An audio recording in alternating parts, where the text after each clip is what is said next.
হচ্ছে আমরা হরিণ দেখতে পেলাম। আমরা হচ্ছে হরিণ দেখতে আসলে অবশ্যই গাড়ি দিয়েই আসবেন, কারণ অনেক প্রচুর বার্গারের পেটিটা। তো এভাবে হচ্ছে আমি 4টাকে বানিয়ে নিব এখন। আর এই ফ্রেঞ্চ ফ্রাইগুলা একদম দোকানের, এটা কিন্তু এখন রান্না হয়ে গিয়েছে। তারপর পুকুরের মধ্যে হাঁস ছিল। হ্যালো এভরিওয়ান, আসসালামু আলাইকুম। আমার চ্যানেলে আপনাদেরকে নিয়ে একটা ভিডিও দেখার জন্য ওয়েলকাম জানাচ্ছি। আজকে আপনাদের সাথে শেয়ার করব লন্ডনের একটা পার্কের ভিডিও, যেটা হচ্ছে রিচমন্ড পার্ক। যেখানে গেলে আপনারা হরিণ দেখতে পাবেন, তার সাথে সাথে হচ্ছে ইজাবেলা প্ল্যান্টেন দেখতে পাবেন। সব মিলিয়ে হচ্ছে আপনারা একদিনের জন্য যদি পিকনিকে যেতে চান তাহলে হচ্ছে রিচমন্ড পার্কে যেতে পারেন। তো এপ্রিল মাসে হচ্ছে বাচ্চাদের ইস্টার হলিডে ছিল, আর ওই হলিডেতেই হচ্ছে আমরা এই পার্কে গিয়েছিলাম। তো আশা করি ফুল ভিডিওটা দেখলে আপনারা সবকিছু বুঝতে পারবেন। আশা করি আপনাদের ভিডিওটা ভালোই লাগবে। চলুন ফুল ভিডিওটা দেখে আসি। হঠাৎ করেই আসলে প্ল্যান হলো যে আমরা পিকনিকে যাব।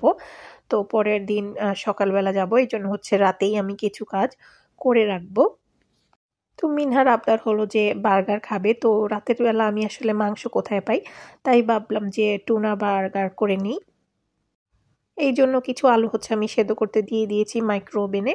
আর হচ্ছে এখানে 2 ক্যান টুনা নিয়ে নিলাম। এরপর হচ্ছে বেরি স্টিক নিয়ে নিলাম ব্লেন্ড করে। এখন হচ্ছে আমি বার্গারগুলোকে বানিয়ে নিব।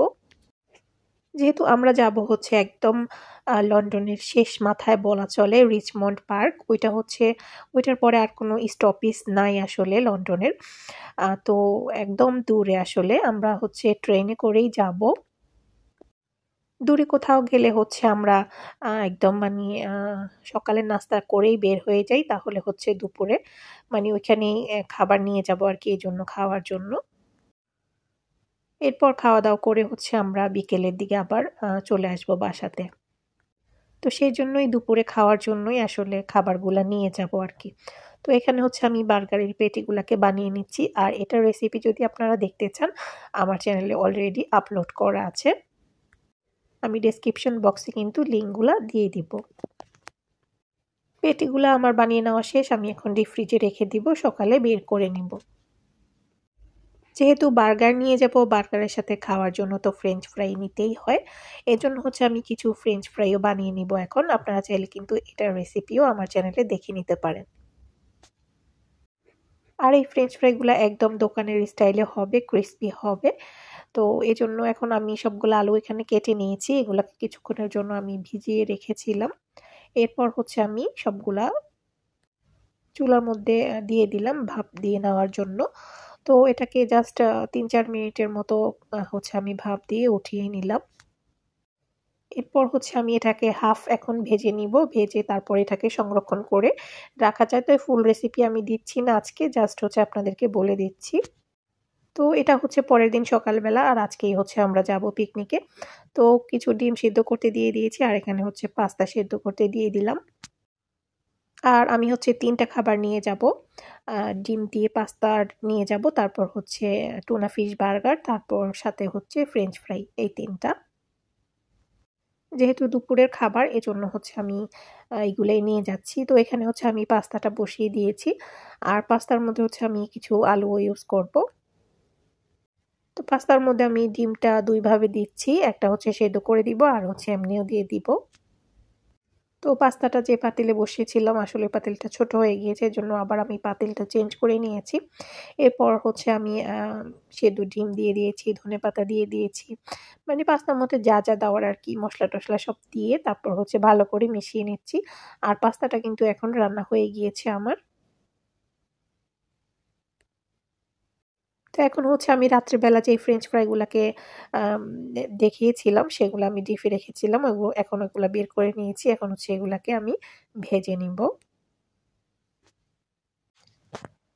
তো এই যে আমি হচ্ছে ডিপ থেকে বের করে সরাসরি কিন্তু গরম তেলে দিয়ে দিয়েছিলাম। তো ফ্রেঞ্চ ফ্রাইগুলা কিন্তু এখন ভাজা হয়ে গিয়েছে, আমি উঠিয়ে নিচ্ছি।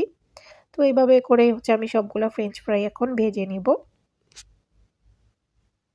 এরপর আমি বার্গার পেটিগুলাকেও সরাসরি নামিয়ে তারপর চুলাতে দিয়ে দিলাম ভাজার জন্য। তো বার্গার পেটিগুলোও কিন্তু ভেজে নেওয়া শেষ। এখন হচ্ছে আমি বার্গারগুলোকে রেডি করে নিচ্ছি। তো যেহেতু আমরা 4 জন, মা তো আসলে এটা খাবে না, এই জন্য আমরা 4টাই নিব শুধু। তো প্রথমে আমি হচ্ছে একটা বার্গার সস বানিয়ে নিলাম, সেইটা দিয়ে তারপর হচ্ছে লেটুস পাতা দিয়ে তারপর হচ্ছে আমি বার্গার পেটিটা দিয়ে দিলাম। তো 2টা বার্গারের মধ্যে লেটুস পাতা দিব আমাদের 2 জনের জন্য, আর মিনহা মানহাটাতে শুধু জাস্ট সস দিয়ে এরপর হচ্ছে আমি দিয়ে দিব আর কি বার্গারের পেটিটা। তো এভাবে হচ্ছে আমি 4টাকে বানিয়ে নিব এখন। আমার কিন্তু সবগুলো খাবার এখন রেডি করে নেওয়া হয়ে গিয়েছে, এই যে বার্গারগুলো আর হচ্ছে পাস্তার উপরে আমি আবার কিছু ডিম দিয়ে দিয়েছি। তো এখন হচ্ছে সবগুলা প্যাক করে নিয়ে নিব। তো এখন হচ্ছে আমরা রওনা দিয়ে দিয়েছি আর আমরা হচ্ছে হোয়াইট চ্যাপেল থেকে উঠেছি, আর একদম লাস্ট স্টপেজ যেটা রিচমন্ড ওইখানে হচ্ছে আমরা নামবো। এরপর হচ্ছে আর কোনো স্টপস নেই আর কি। তো যেতে হচ্ছে টাইম প্রায় 1 ঘন্টার মতো লাগে, কিংবা 1 ঘন্টা থেকে একটু বেশি লাগে। তো এখন হচ্ছে আমরা চলে এসেছি, আমরা এখন ট্রেন থেকে নেমেও গিয়েছি। ট্রেন থেকে নামার পরেও কিন্তু পার্কে যাওয়ার জন্য আরও 20 থেকে 24 মিনিট হেঁটে যাওয়া লাগে।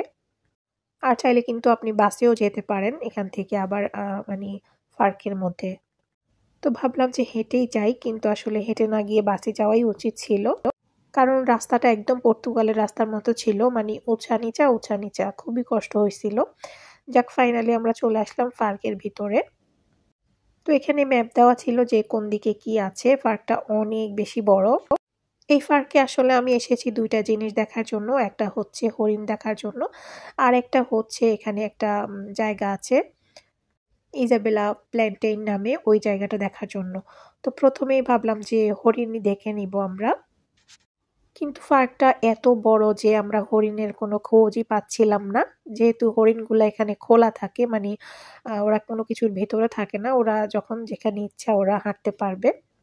অনেক মানুষকে জিজ্ঞেস করেছি যে কোন দিকে হরিণ আছে, কেউই আসলে বলতে পারছে না। পার্কের ভেতরে ঢোকার পরেও কিন্তু আমরা প্রায় 20-30 মিনিটের মতো হেঁটে ফেলেছি, কিন্তু এখনো কোনো কিছুই খুঁজে পাই নাই। তো এরপর ভাবলাম যে আমরা হচ্ছে দুপুরের খাবারটা খেয়ে ফেলি, তারপর হচ্ছে আমরা আবার ঘুরবো আর কি। তো এরপর হচ্ছে আমি খাবারগুলোকে সার্ভ করে নিলাম। এরপর হচ্ছে আমরা খেতেও বসে গিয়েছি, আর আমরা হচ্ছে কিছু পানটাও নিয়ে নিয়েছিলাম। তো খাবারগুলো রেডি করে হচ্ছে আমরা খেতে বসে গিয়েছি, আর অনেক বেশি বাতাস ছিল। তবে ওয়েদারটা খুবই ভালো ছিল, মানে রোদ ছিল, মানে রোদ থাকার কারণে হচ্ছে বাতাসটা ওইভাবে মানে একটু গরম ছিল, গরমের কারণে বাতাসটা বরং আরো ভালো লাগতেছিল, নয়তো বা বাতাসে আসলে খারাপই লাগে। তো এই যে মাহাদু বসে আছে, আর এখানে হচ্ছে একদম মানে দেখেন মনে হচ্ছে যেন এই ঘাসের উপরেই আকাশটা, দেখতে ভালোই লাগতেছিল। তো এখানে প্রথমে আমরা বসেছিলাম খাওয়ার জন্য, আমাদেরকে দেখে আরো চারপাশে অনেকজন পরে বসেছিল খাবার জন্য, তারাও খাবার নিয়ে এসেছিল। আর একটা জিনিস খুব খারাপ লেগেছে, কিছুক্ষণ পর পরই হচ্ছে এখানে কুকুর আসতেছিল, এটা খুবই খারাপ লাগছিল, ভয় লাগছিল। আর এত বড় বড় কুকুর ছিল যে সবগুলাকে হচ্ছে ছেড়ে রাখছিল, যে ওরা হচ্ছে ওদের মতো করে হাঁটতেছে কুকুরগুলা। তবে আমাদের কাছেও কয়েকটা আসতেছিল, কিন্তু ওদের মালিক যখনই আবার ডাক দেয় তখন হচ্ছে কুকুরগুলা চলে যায়। তারপরে হচ্ছে আমাদের খুবই ভয় লাগছিল। আর ওই যে দেখতেই পাচ্ছেন সিকিউরিটি গার্ড, কিছুক্ষণ পরপরই হচ্ছে ঘোড়াতে করে সিকিউরিটি গার্ড আসতেছিল।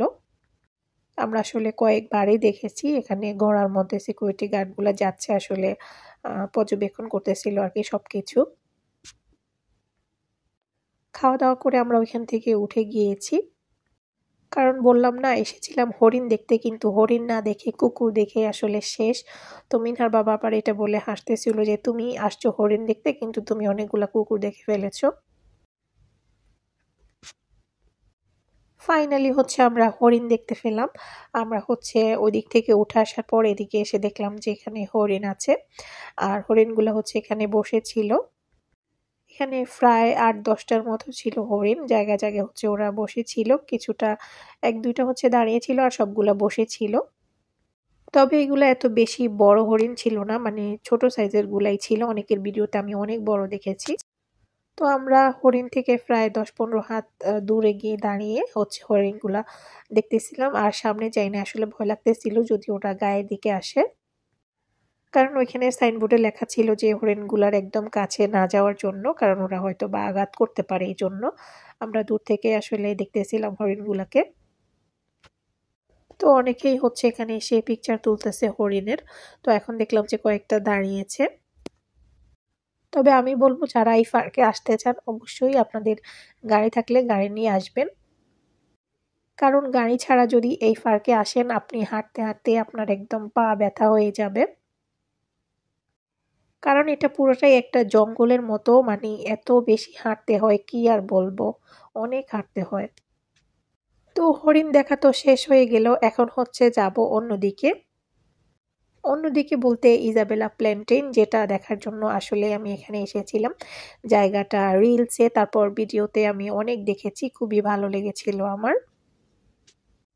তো এখন আমরা যেখানে আছি এখান থেকেও ওই ইজাবেলা প্ল্যান্টেনে যেতে প্রায় আধা ঘন্টার মতো হেঁটে তারপরে হচ্ছে যেতে হবে।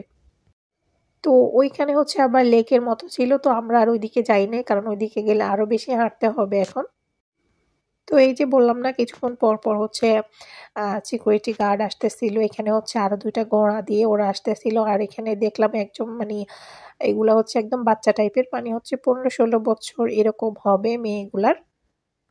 তো ওরাই হচ্ছে যাচ্ছে এখানে ঘোড়া দিয়ে, তো আমরা পাশে দাঁড়িয়েছিলাম। আর এখানে দুই পাশে মানে কাশফুল ছিল মেবি এখানে।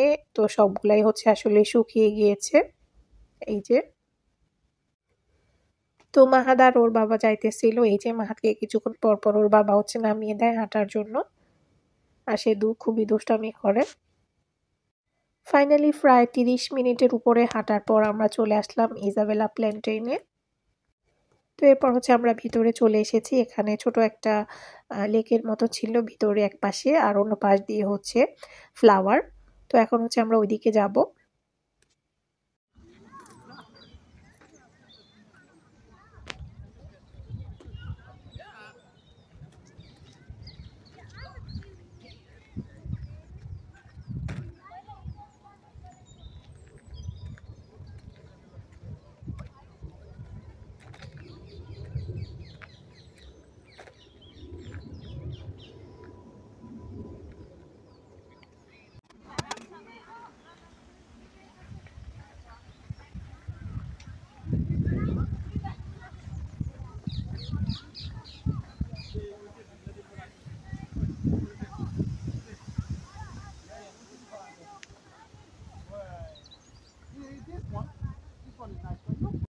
এই জায়গাতে আসার পর হচ্ছে পাখির কিচিরমিচির শব্দ, পানির শব্দ, ভালোই লাগতেছিল। একটা প্রাকৃতিক পরিবেশ যেটাকে বলা যায়।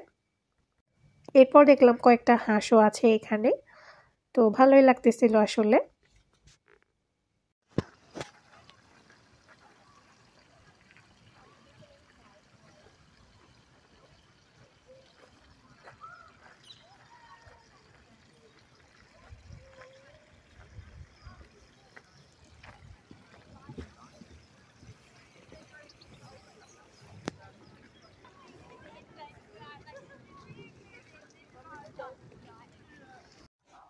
তো এখান থেকেই হচ্ছে ফুলের দেখা, মানে সবগুলা ফুল লাগানো। আর জায়গায় জায়গায় এত সুন্দর কালারফুল ফুলগুলা ছিল, দেখে আসলে মনটাই ভরে গিয়েছিল। তো এখান থেকে আসলে বিভিন্ন কালারের ফুল ছিল, রেড, পিঙ্ক, হট পিঙ্ক, বিভিন্ন কালারের ছিল আসলে। তো এক সাইডে পুরাটাই ছিল, তারপর এই পাশ থেকেও ছিল। দেখুন এই ফ্লাওয়ারগুলো দেখতে খুবই সুন্দর। তো আমরা হচ্ছে আরো ভেতরের দিকে চলে এসেছি। আর যত ভেতরের দিকে যাবেন ততই হচ্ছে ফ্লাওয়ার বেশি আরো। আর বললাম না, যত ভিতরে ঢুকবেন ততই হচ্ছে কালারফুল কালারফুল ফ্লাওয়ার ছিল দুই পাশ থেকে লাগানো। আর এখানে হচ্ছে একটা পানির লাইনের মতো ছিল। এই যে ভিডিওতে আসলে ওইভাবে বোঝা যাচ্ছে না, কিন্তু বাস্তবে ওইখানে দেখতে খুবই সুন্দর ছিল, খুবই সুন্দর ছিল। আমার তো আসলে মানে মনটাই ভরে গিয়েছিল এতক্ষণ আসলে হেঁটে আসার পর। ফুলগুলা দেখেই তারপর মনটা ভালো হয়ে গেল। এই যে, তো এই যে এখানেও দেখতে পাচ্ছেন বিভিন্ন কালারের ফুল। যেহেতু এক একটা এক এক কালারের ফুল, এজন্য দেখতে আরো বেশি সুন্দর লাগতেছিল। এই যে, খুবই সুন্দর। তো আমি যেটা বলবো সেটা হচ্ছে আপনারা হচ্ছে হরিণ দেখতে না এসে আপনারা জাস্ট ইজাবেলা প্লেনটেইনটাই দেখতে আসবেন। এখানে আসলে আসলে আপনাদের দেখাটা মানে সার্থক হয়ে যাবে। আর হরিণ দেখতে আসলে অবশ্যই গাড়ি দিয়েই আসবেন, কারণ অনেক প্রচুর হাঁটতে হয়। তো এই পাশে রেড কালারের ফুলটা খুবই সুন্দর ছিল, খুবই সুন্দর ছিল। সাথে হচ্ছে একটা পুকুরের মতো ছিল, এখন ওইদিকে যাব আমরা। তো এই যে এখানে হচ্ছে একটা পুকুরের মতো ছিল, আর এখানেও বেশ ভালো লাগতেছিল, কারণ পাশে দিয়ে হচ্ছে ফ্লাওয়ার, মাঝখানে পুকুর, তারপর পুকুরের মধ্যে হাঁস ছিল। তো সব মিলিয়ে আসলে খুবই সুন্দর একটা পরিবেশ ছিল। তারপর পাশে দিয়ে আবার অনেক মানুষ ছিল, বসে ওরা মানে পিকনিকের মতো খাচ্ছিল।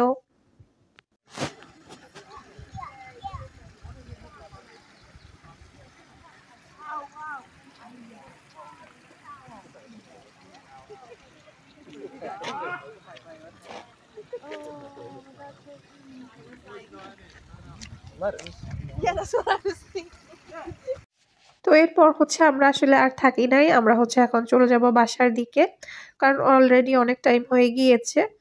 তো আজকের ভিডিওটা এ পর্যন্তই ছিল। সবাই অনেক বেশি ভালো থাকবেন। আজকের ভিডিওটা কেমন লেগেছে সেটা কিন্তু অবশ্যই কমেন্টস করে জানাতে ভুলবেন না। আজকের মতো এখানেই বিদায় নিচ্ছি। আল্লাহ হাফেজ।